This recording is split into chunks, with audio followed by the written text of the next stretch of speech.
Bonjour, aujourd'hui on va explorer ensemble des notes de cours de français pour débutants. Ça vient d'un truc qui s'appelle Easy French. Oui, et ça porte sur les bases, les chiffres, les dates et, comment dire, l'heure. Des fondamentaux, mais c'est vrai que c'est crucial pour se débrouiller. Tout à fait, ce sont vraiment les outils de base au quotidien. L'idée, c'est de regarder ce qu'il y a dans cette leçon et d'en tirer l'essentiel, quoi, ce qui est vraiment utile, que ce soit pour prendre un rendez-vous ou faire des achats. Ou juste par curiosité, c'est vrai. Exactement. Et on voit tout de suite que l'approche est très pratique, directement dans le vif du sujet. Alors, commençons par les chiffres. On ne peut pas y échapper. La leçon, logiquement, elle démarre avec 1 à 20. 1, 2, 3, jusqu'à 20. Classique. Oui, c'est ça. Et ensuite, ça construit là-dessus. On passe aux dizaines, 20, 30, 40, 50, 60. Jusque-là, ça va en général. Mhm. Mais après viennent les spécificités françaises qui posent souvent problème. Les fameux 70, Ah oui. 80 et 90. Et les notes insistent bien là-dessus. C'est un point d'achoppement bien connu, quoi. Le 80, c'est vrai que c'est particulier. Et la leçon, elle aide à combiner tout ça? Genre pour dire 32 ou 75? Oui, oui, exactement. Elle montre comment ça s'assemble. 32, bon, c'est 30 et 2. Logique. Mais 75, par exemple, c'est 60 plus 15. Ça renforce cette idée d'addition, même pour les cas un peu spéciaux. C'est présenté comme un système à comprendre. D'accord, je vois. Une fois qu'on a ces chiffres, comment la leçon Easy French les utilise? J'imagine pour un truc très courant, Bah oui, l'étape d'après, c'est l'heure, forcément. logique. La leçon introduit la question toute simple. Quelle heure est-il? Direct. Ok. Et pour répondre, il est. C'est ça. Il est 1 heure, il est 2 heures. Assez simple. Mais là où ça devient intéressant, c'est pour les fractions. Oui, le quart d'heure, la demi-heure. Exactement. La leçon donne les clés écart pour 15 minutes après. Genre, il est 2 heures et quart. Mhm. Et puis et demi pour 30 minutes. Il est 3 heures et demie. Et pour les autres minutes, on ajoute juste le nombre. Il est 4h10. Très, très fonctionnel. Ok, ça couvre pas mal de situations courantes. C'est vrai. Après l'heure, j'imagine qu'on élargit un peu les jours, les mois. Oui, c'est la suite logique. Les jours de la semaine. Lundi, mardi, mercredi.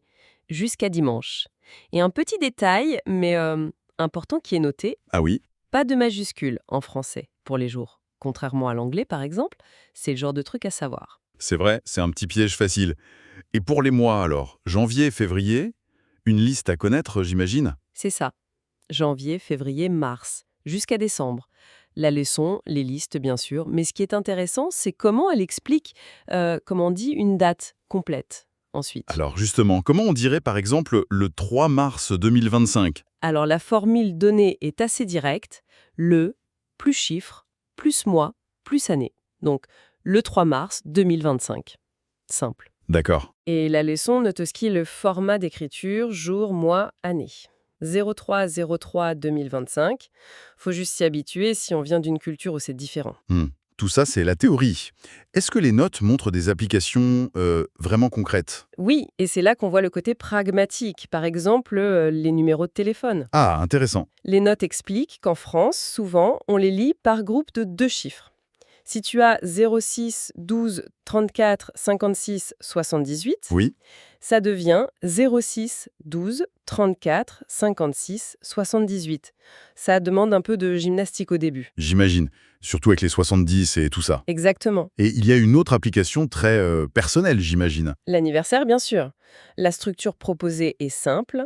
Mon anniversaire est le, plus le jour et le mois. Donc, mon anniversaire est le 15 juillet. Voilà. Simple, efficace, utile dans les conversations.